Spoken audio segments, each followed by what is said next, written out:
I'm behind Foosley, and I am with Charlie from Formidable Vegetable. Now, I actually always struggle to say formidable. You can say formidable. Formidable. Yeah. Tomato, whatever. Yeah, it depends, I suppose, how you're feeling. But so, when did you start this band? We've been going for about 12 years now, which is crazy to think about because we played our first. Well, one of our first gigs was actually Glastonbury back in 2013. It was kind of like, whoa, okay, from nothing to Glastonbury in 2.5 seconds. But it was a bit of an accident because the band started as a permaculture project.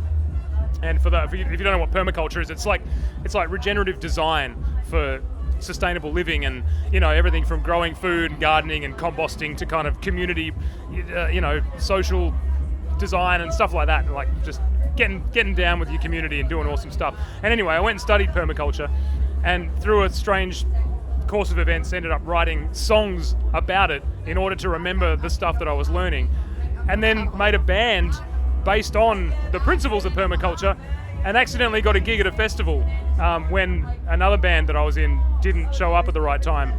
And so we just played this random show at a big dance music festival in Australia, and then immediately got invited to Glastonbury and a 7-year world tour. So yeah, that started 12 years ago, and it's still going. Has your music always kind of been based around the same theme? We were listening and we were thinking, wow, this has actually got meaning in the music, and it's not like money and all that sort of thing. It's got I think it's got a really good message in it. Yeah, look, the meaning is the whole point of the band. I mean, like, it's kind of, I guess in a weird way, continuing in that bardic tradition of singing about issues or spreading information through music. I mean, it's something that's not really done a lot these days, and you get exactly bands just singing about shaking their booty and having a great time, but music can be so much more than that. I mean, a lot of folk music is storytelling or spreading history or just teaching people something. And so that's what made me think, well, why can't I do that for permaculture, which is something that I think is important and possibly something that can help us get through the next whatever period of human history we're entering through good design. And so we started just kind of using that concept to really just put as much meaning and practical tools into songs, which is a bit of a nerdy thing to do, but yeah, we're still doing it. It's amazing. Hopefully it will speak to people. You had a good message, I think, today about Spotify. You said you've recently come away from that. Yeah, so it's been hard the last few years. I mean, a lot of artists and musicians have been aware that Spotify has been a pretty questionable platform for a while. I mean, they take a lot of money from the artists that are on there and keep it for themselves and only pay out, I think, 0.001 of a p per play or something. And then it's just recently come out that the CEO has been investing all of that money, billions and billions of dollars, about 700 billion US, in AI weapons manufacturing. So wow. This is money that artists have made, that they've earned from artists, and now they're spending it on the war machine. And given this particular time in history, I was just like, right, no, that's the last straw. We can't be on Spotify. We just have to boycott it. So we re-recorded a song of ours from a few years ago with new words called Spotify, where music goes to die, and it's our only song left on Spotify. So it gives you directions on how to get off Spotify, how to find our music somewhere else, and hopefully a little bit of a background to the morals and ethics of that particular platform. Yeah, I think a lot of artists just naturally head towards Spotify, and actually you're not ever really, if you're a lower level artist, you're never really going to get any money from it. So no, they actually don't pay artists who have under 1,000 listens. So if you don't have over 1,000 streams, then you don't get paid anything, which is just a total rip-off. Yeah. So yeah, then there's plenty of other places to listen to music though. I mean, pretty much everything that's on Spotify is also on platforms like Tidal, and there's a lot on Bandcamp, which is the best one that we're on, which supports artists. They give 90% of all the income to artists. So there's a lot of alternatives out there. It's just a matter of making the choice and just being like, you know what, I don't want my money going to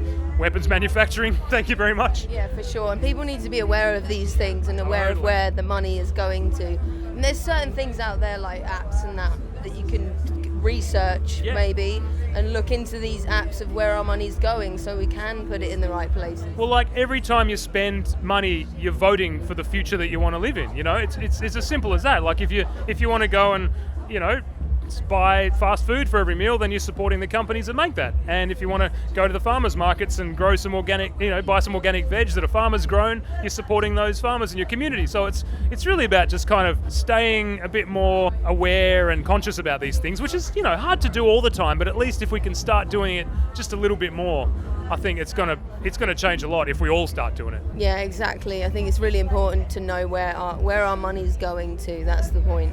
So where do you reside? I am from the southwest of Western Australia, but I just found out, actually, this might be of interest to your West Highland listeners, that pretty much my entire family comes from the southwest corner of the Isle of Skye. Oh my, that's amazing. Yeah. In fact, there was this clan, the McInnes clan, which lived on the bottom of Skye in Kinloch Forest on Letafura, and they were the keepers of Kinloch Forest. And I went back to the village, and the Kinloch Forest is still there. I mean, there's bugger all forest in Scotland, but there's some there, and I was like, yes, they did their job. Well, that is really amazing. So have you played on Skye then? No, I didn't play there. I was hoping to. We played at Knockengorrick Festival down south of Glasgow in, it was at Galloway. But yeah, Ayrshire, Galloway, yeah. But no, we've got some mates up in the Highlands, some great permaculture friends at Tappanoth Farm near Aberdeen, and we'd love to come back and play on Skye or all through the west. Yeah, get Fort William for sure. Maybe even Oban, I don't know. Yeah, we can play up Ben Nevis, who knows? At the top. I know the Council of Bens actually have been going up to the Ben Nevis. Do you know about the Council of Bens? No. They're a part of Boomtown. They're a big council of people called Bens. Some people are anti-Ben because, do you want to change your name to Ben? Well, I haven't considered it until now. Yeah, maybe. Really? Why not? You changed your name to Ben? Yeah, sure. Oh Ben my McGee, days! at your service. I don't know. I'm against the Bens. Can I be a Ben now? McGee? Oh well, I don't have to be. I don't know. I'll be whatever you want me to be. Can we have this conversation later? It's funny. Do you know much of the storyline of Boomtown? No. It's very, very interesting. So many different characters. If you was going to be a character at Boomtown, what kind of vibe would you be? You'd maybe be a vegetable. A vegetable, but maybe like a pirate vegetable. What's the most piratey of vegetables? Is it the radish? I mean, they're pretty rad. They're radish. I'd probably be like a pirate radish. That sounds pretty like good. A smelly fermented cabbage or something. It's pretty crusty. Yeah, very crusty. Well, thank you so much for your time, and I wish you all the best for the rest of your tour. Thanks heaps. Hope to see you soon.